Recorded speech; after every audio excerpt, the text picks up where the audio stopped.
Muy buenas noches, buenos días o buenas tardes, de acuerdo a la hora que estés escuchando este audio. Dios les bendiga. Te saludamos con la paz de Dios, shalom para todos. Este es el audio número 34 y vamos a hablar ahora acerca de lo que ya habíamos comenzado el audio anterior, que es la preparación del mundo para las buenas nuevas de salvación. Quiero hacer una breve aclaración acerca de lo que estoy diciendo. Es cómo el mundo de alguna forma se prepara dentro de ese plano espiritual y profético para recibir la llegada directa de Dios en formato de iglesia. Entonces vamos a ver qué sucede desde el principio. Vamos a ver cuáles son los aportes a las civilizaciones, de las civilizaciones a la humanidad. Y estamos hablando acerca de la globalización y el ecumenismo. Vamos a comenzar por el principio. Vamos a comenzar en Génesis 11, del 1 al 9, al principio de todo. Es un poco extenso, pero es importante entenderlo bien para luego ver las funciones de la iglesia y ver los problemas, ver los enemigos, los ataques que va a tener la iglesia en el mundo. Vamos a hablar primero entonces de la Torre de Babel. Punto A, la Torre de Babel. Génesis capítulo 11, verso 1 al 9, traducción, lenguaje actual. Dice, cuando la gente se fue hacia el este, encontró un valle en la región de Babilonia y allí se quedó a vivir. En aquellos tiempos todos hablaban el mismo idioma, así que se dijeron los unos a los otros, construyamos una ciudad con una torre que llegue hasta el cielo. Nos haremos famosos y no acabaremos dispersándonos por todo el mundo. Y empezaron a construir. En lugar de piedras usaron ladrillos que ellos mismos hicieron y en lugar de mezcla usaron brea. Pero cuando Dios bajó a ver lo que estaban construyendo, dijo, como son un solo pueblo y hablan un solo idioma, ya han comenzado a hacer esto, ahora nada les impedirá hacer lo que quieran. Es mejor que bajemos y confundamos su idioma para que no se puedan entender. Y desde ese lugar Dios los dispersó por toda la tierra y ellos dejaron de construir la ciudad. Allí Dios confundió su idioma para que no pudieran entenderse. Por eso la ciudad se llama Babel. Babel significa confusión. El espíritu de estas personas es la obstinación y la desobediencia. ¿Y cuál había sido la orden de Dios en Génesis 9:7? Lo que yo quiero es que ustedes tengan muchos hijos y que sus descendientes llenen la tierra. Esa es la orden que el Señor le dio a Noé y a su descendencia. El asunto era emigrar, el asunto era dispersarse por todo el mundo, todo lo que más pudieran, para llenar, para henchir la tierra, tal cual pasó luego del huerto del Edén. Pero aparentemente esta gente, comandado por una persona que es el primero que va a representar el espíritu del anticristo, llamado Nimrod, hace todo lo contrario. Pero quiero resaltar un punto que es controversial en la Biblia, y hay una teoría que no convence del todo a los estudiadores, o a los estudiantes, o a los eruditos, mejor dicho, ¿no? A los teólogos de todos los tiempos, pero a mí me gusta esa teoría, porque justamente está pasando algo así en África. ¿De qué hablo? Bueno, por aquellos tiempos aparentemente sucedió un cataclismo difícil de comprobar. Estamos hablando de la época postdiluviana, de esa época. La tierra se separó, dejando a unos de un lado y a otros del otro. Seguramente este evento precipitó la idea de unirse como género humano Notemos el capítulo 10, verso 25, lo que dice, siempre en Génesis.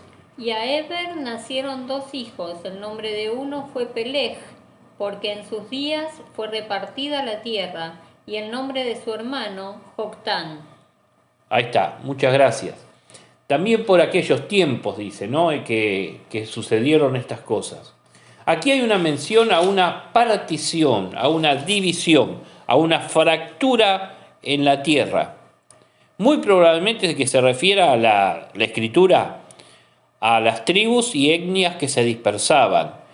Eso cuando dice que la tierra fue repartida, quizás lo más probable es que hable acerca de tribus, etnias y grupos de personas o de razas que se iban separando unos de otros.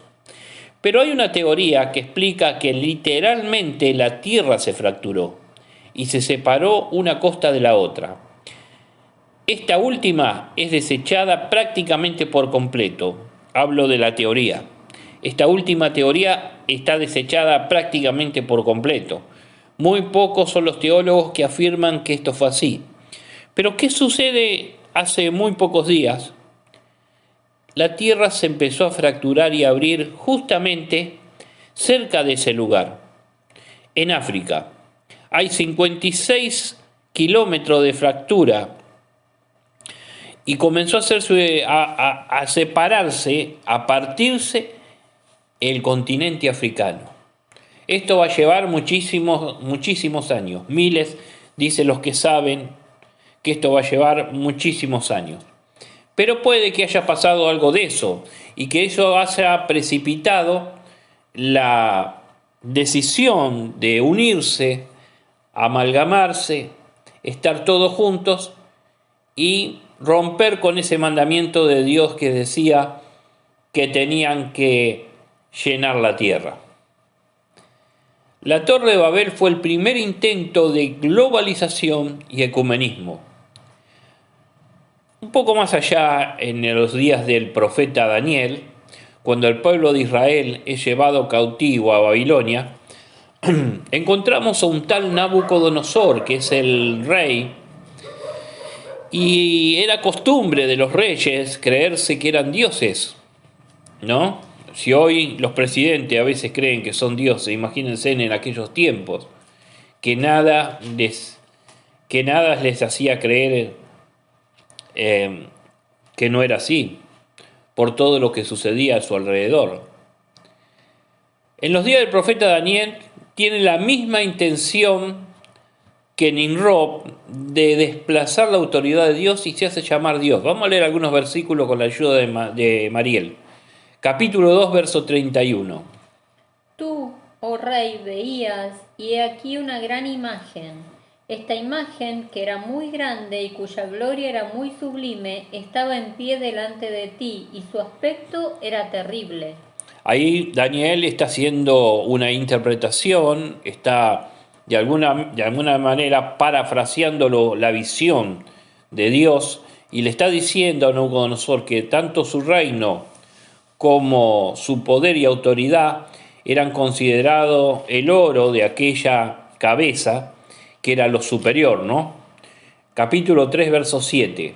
Por lo cual, al oír todos los pueblos el son de la bocina, de la flauta, del tamboril, del arpa, del salterio, de la zampoña y de todo instrumento de música, todos los pueblos, naciones y lenguas se postraron y adoraron la estatua de oro que el rey Nabucodonosor había levantado. El rey Nabucodonosor había hecho una estatua de oro que bien podría haberse referido a algún dios de ese entonces, pero todos casi están de acuerdo que se refiere a él, ¿no? Entonces, la orden era que todos los pueblos representados en esa ciudad cosmopolita, la unión de todas las razas en ese lugar, tenían que arrodillarse frente a la estatua. Y ahí vemos lo que sucedió con los amigos de Daniel. Así que este hombre tenía aires de superioridad a un nivel ya extravagante. Capítulo 4, versículo 28 al 30, quizás lo más los más próximos a este entendimiento, ¿no? Todo esto vino sobre el rey Nabucodonosor. Al cabo de 12 meses, paseando en el palacio real de Babilonia, habló el rey y dijo: ¿No es esta la gran Babilonia que yo edifiqué para casa real con la fuerza de mi poder y para gloria de mi majestad? Bueno, ahí tenemos a un rey creyéndose semidios, ¿no? Que él lo había hecho todo. Dios le había dado la oportunidad de ser el látigo contra su mismo pueblo para impartir disciplina y orden. Y este rey tomó las cosas de otra forma. Por supuesto, no tenía ninguna clase de estudios de aquel entonces que lo condujeran hacia Dios. Solamente tenía Daniel, unos cuantos más, pero este rey estaba rodeado por brujos, hechiceros, como solían hacer todos los monarcas de aquel entonces. Vamos a ver otra cuna de la humanidad. Egipto. El aporte que hace Egipto a la humanidad. Bueno, el aporte de la antigua civilización egipcia a la humanidad fue... Yo me sorprendí, no pensaba que era tanto, pero sí, aunque fue hace muchísimos años, nosotros vemos cosas tremendas, ¿no? Por ejemplo, vemos su cultura, dice que fue muy importante para las generaciones posteriores. Su tecnología de aquel entonces, sus cosméticos y vestimenta influyeron en otras civilizaciones, a tal punto, hermanos, que nosotros tenemos que ver, por ejemplo, que Salomón, el rey Salomón, hijo del rey David, es muy influenciado por Egipto, y hay muchas cosas que tiene Cantar de los Cantares, dichos, refranes, que están directamente conectados con la cultura egipcia. Ahora, eso no quiere decir que la Biblia sea egipcia, ¿no? Por supuesto, pero nos da a entender que Salomón estaba muy polarizado por esta civilización, esta gente. Una de sus esposas, quizás la más importante, era egipcia. Las matemáticas, la medicina y la ciencia, ¿sí? Bueno, en lo espiritual vemos la caída precipitada de ese imperio y los aportes espiritistas que hace a las civilizaciones de aquel entonces y las que vendrían luego. Por ejemplo, vemos el espiritismo, la brujería, el espíritu de Pitón, que también es muy común en muchas de las civilizaciones antiguas, ¿no? Como por ejemplo lo tenemos también en Grecia, muy desarrollada, en Siria, en muchos lugares lo tenemos a este espíritu de Pitón. Y luego se van a descubrir también en la Amazonia esto, el espíritu de Pitón. ¿Qué significa este espíritu de Pitón? Así como es esa serpiente que la Biblia le llama tortuosa, creo que esa es la expresión, que tiene una forma de matar a sus víctimas, las enrosca, primero las tritura, les saca el aire y las ahoga y así mueren, ¿no? Es el espíritu de depresión y el espíritu de muerte que están emparentados. En 1 Samuel capítulo 28, no lo vamos a leer porque esto vamos a pasarlo por alto, pero sí vamos a leer el que sigue a continuación. Está la historia del rey Saúl, cuando el rey Saúl va y consulta con una bruja, una medium, mucho más allá de los brujos, una espiritista que consulta por medio de este espíritu. Está conectada con dos espíritus muy similares que sucede a diario, con la depresión y el espíritu de muerte. Las personas que consultan con los muertos tienen casi siempre tienen ese peligro inminente de una depresión y por consiguiente la muerte. Saúl fue porque Saúl estaba deprimido. El alejamiento de Dios, del Señor, de su persona, de la persona del rey Saúl, ya desechado, había hecho que este rey se volviera loco. Ya no estaba muy del todo con todas las luces, digamos, pero esto hizo que este rey terminara en un encanto de brujería y de medium, ¿no? Entonces vemos que consulta a una bruja, a una medium, vuelvo a equivocarme, a una medium, por su depresión. ¿Y en qué termina? En la muerte, no solamente de él, sino también de su hijo. Eso está en 1 Samuel capítulo 28. Vamos a leer en Hechos capítulo 16, versos 16 al 30. Aconteció que mientras íbamos a la oración nos salió al encuentro una muchacha que tenía espíritu de adivinación, la cual daba gran ganancia a sus amos adivinando. Esta, siguiendo a Pablo y a nosotros, daba voces diciendo: estos hombres son siervos del Dios Altísimo, quienes os anuncian el camino de salvación. Y esto lo hacía por muchos días, mas desagradando a Pablo, éste se volvió y dijo al espíritu: te mando en el nombre de Jesucristo que salgas de ella. Y salió en aquella misma hora. Pero viendo que sus amos, que había salido la esperanza de su ganancia, prendieron a Pablo y a Silas y los trajeron al foro ante las autoridades. Y presentándolos a los magistrados, dijeron: estos hombres, siendo judíos, alborotan nuestra ciudad y enseñan costumbres que no nos es lícita recibir ni hacer, pues somos romanos. Y se agolpó el pueblo contra ellos, y los magistrados, rasgándole las ropas, ordenaron azotarles con varas. Después de haberles azotado mucho, los echaron en la cárcel, mandando al carcelero que los guardase con seguridad, el cual, recibido este mandato, los metió en el calabozo de más adentro y les aseguró los pies en el cepo. Pero a medianoche, orando Pablo y Silas, cantaban himnos a Dios, y los presos los oían.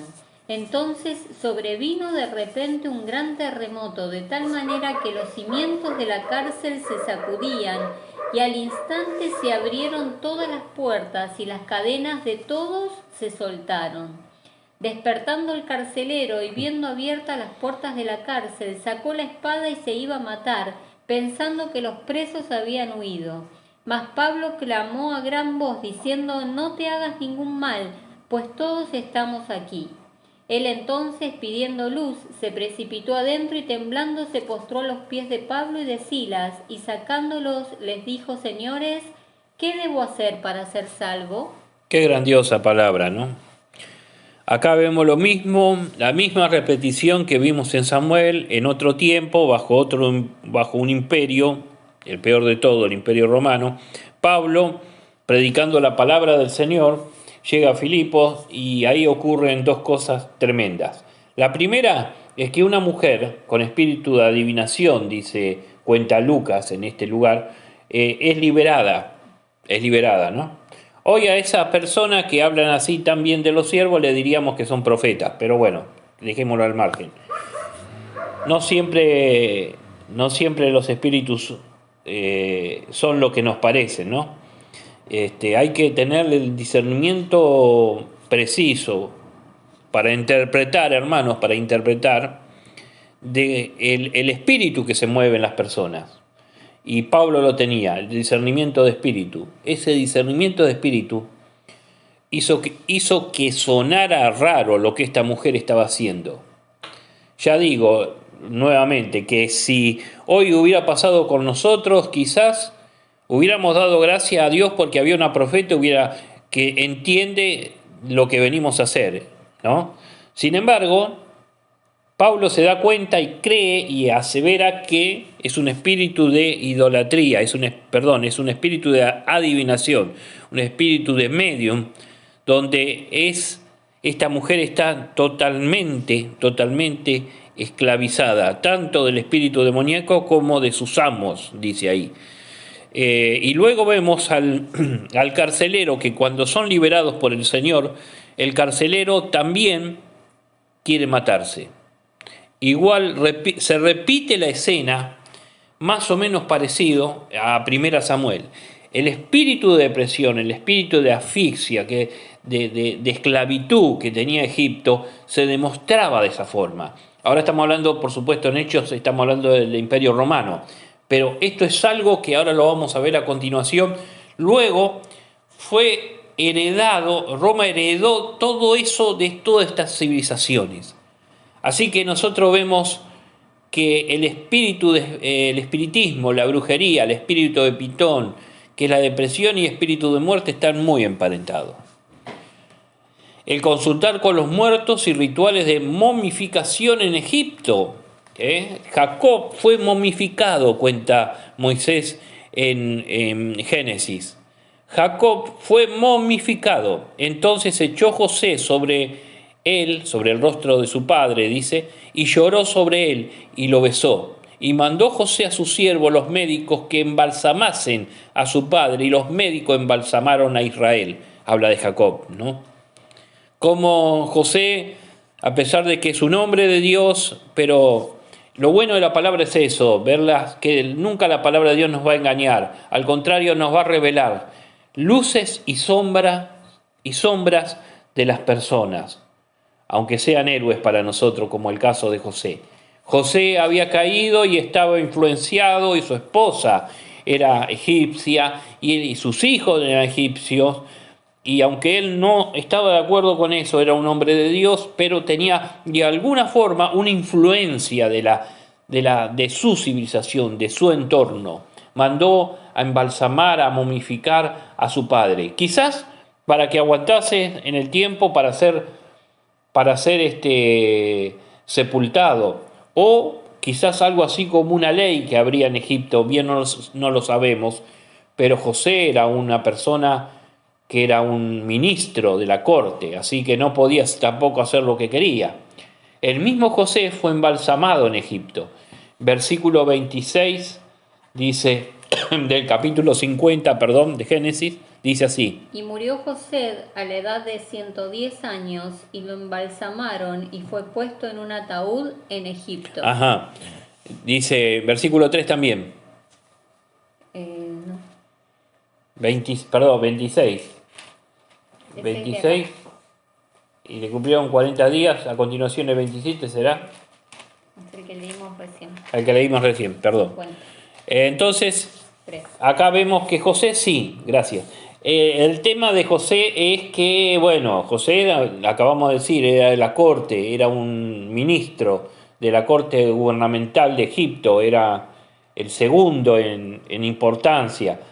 Así que, por supuesto que José no podía pasar desapercibido en Egipto, y él debía tener de alguna forma el agradecimiento que Egipto hacía a sus servicios en aquel entonces, ¿no? Entonces, de alguna forma lo entendemos por qué fue embalsamado. La esclavitud, la ignorancia y el apego a los vicios, eso le pertenece también herencia del aporte que hace Egipto a la humanidad. La idolatría manifiesta, cuántos ídolos y dioses con D minúscula tenían los egipcios, impresionante. La desobediencia, hijos de la desobediencia, ¿no? Eran desobedientes. Egipto produjo en sus esclavos una desobediencia. Aparte de que Dios les dio la libertad, sacó a su pueblo de ese lugar, pero Egipto era tan cruel con sus esclavos que a veces producía desobediencia. Hay en la historia egipcia, hay en sus manuscritos antiguos jeroglíficos, cuentan de cómo los esclavos se levantaban, ¿no? En un momento estuvieron a punto de voltear al gobierno, pero no pudieron. Egipto es símbolo de la desobediencia. Cuando el pueblo de Dios acudía a Egipto, Dios había puesto muy en claro que volver a Egipto era la desobediencia. No debían ir a Egipto. Dios no quería bajo ningún punto de vista que ellos volvieran a Egipto, ni siquiera por bienes. Ahora nosotros vemos que ese espíritu de desobediencia hoy está en el mundo, hoy habita entre el mundo. Fíjese lo que dice Efesios capítulo 2, verso 1 al 3.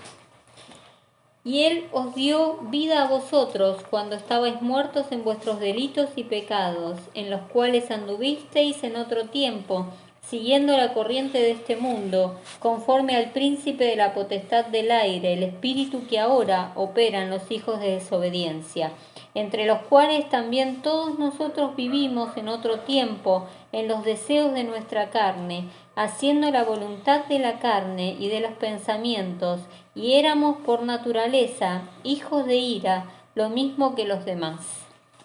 Importante, ¿no? La frase que lanza Pablo en este capítulo. Dice, los cuales anduvisteis en otro tiempo. Dice, operan los hijos de desobediencia y luego dice, hijos de ira. Es el espíritu que habita en este mundo, que es el espíritu del anticristo de tantas civilizaciones antiguas que han pasado y hoy hemos heredado eso, ¿no? Hoy está todo más sofisticado, entonces no se ve tan así la cosa. Ahora vamos a seguir por Alejandro Magno. Se fue un poco el tiempo, todavía estamos dentro del rango, pero en 5 minutos no me va a alcanzar para todo. Pero vamos a ver algo, lo que podamos.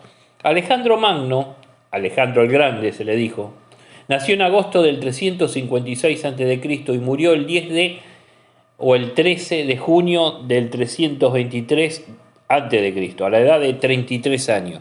Su carácter fue extraordinario, era una persona cautivante. Alguien escribió de él que estar a su lado era percibir un aroma fresco y dulce. Tenía una nariz curvada, un ojo marrón y el otro claro, algo raro, ¿no?, para aquel entonces. Fue el gran conquistador y se dice que lloró al morir a sus 33 años porque no había más mundo para conquistar o por conquistar. Jesús dijo, pues, ¿qué provecho obtendrá un hombre si gana el mundo entero, pero pierde su alma? ¿O qué dará un hombre a cambio de su alma? No hay precio, ¿no? Fue el prototipo del anticristo y trabajó para eso todo el tiempo. Alejandro Magno fue el gran emperador griego. ¿Cuál fue el aporte griego a la civilización a la humanidad? La civilización que más aportó a la humanidad fueron los griegos y luego le siguen los romanos. Fíjese, el aporte a la humanidad como efecto a las generaciones posteriores, por ejemplo, fue la literatura y poesía, Homero, filosofía, Sócrates, Platón, Aristóteles, matemática, Pitágoras, Tales de Mileto, Euclides y Parlo de Nices, en física, Arquímedes, en astronomía, Hiparco, Heráclides, Aristarco, geografía, Hecateo de Mileto, Eratóstenes y Estrabón, en historia, Heródoto, Tucídides, Genofonte y Plutarco, en medicina, Hipócrates y Galeno. Nombres raros, pocas veces por mí leído, es la verdad. Los griegos pasaron, esto es muy importante, por eso hice un recuadrito. Los griegos pasaron del pensamiento mitológico al filosófico, que ha dado lugar a la filosofía actual. Fueron los primeros que se dejaron llevar por la razón, dando lugar a la ciencia, a la técnica y a la tecnología que caracterizaba su civilización. Fueron filósofos importantes, Sócrates, Platón y Aristóteles recién nombrados. Los griegos pasaron del pensamiento mitológico al filosófico sin ninguna clase de escala. Fueron directos. Leamos lo que dice Romanos capítulo 1, del 18 al 32. Es mucho, pero vamos a tratar de leerlo. Porque la ira de Dios se revela desde el cielo contra toda impiedad e injusticia de los hombres que detienen con injusticia la verdad. Porque lo que de Dios se conoce le es manifiesto, pues Dios se lo manifestó. Porque las cosas invisibles de Él, su eterno poder y deidad, se hacen claramente visibles desde la creación del mundo, siendo entendidas por medio de las cosas hechas, de modo que no tienen excusa. Pues habiendo conocido a Dios, no le glorificaron como a Dios ni le dieron gracias, sino que se envanecieron en sus razonamientos y su necio corazón fue entenebrecido. Profesando ser sabios, se hicieron necios y cambiaron la gloria del Dios incorruptible en semejanza de imagen de hombre corruptible, de aves, de cuadrúpedos y de reptiles. Por lo cual también Dios los entregó a la inmundicia en la concupiscencia de sus corazones, de modo que deshonraron entre sí sus propios cuerpos, ya que cambiaron la verdad de Dios por la mentira, honrando y dando culto a las criaturas antes que al Creador, el cual es bendito por los siglos. Amén.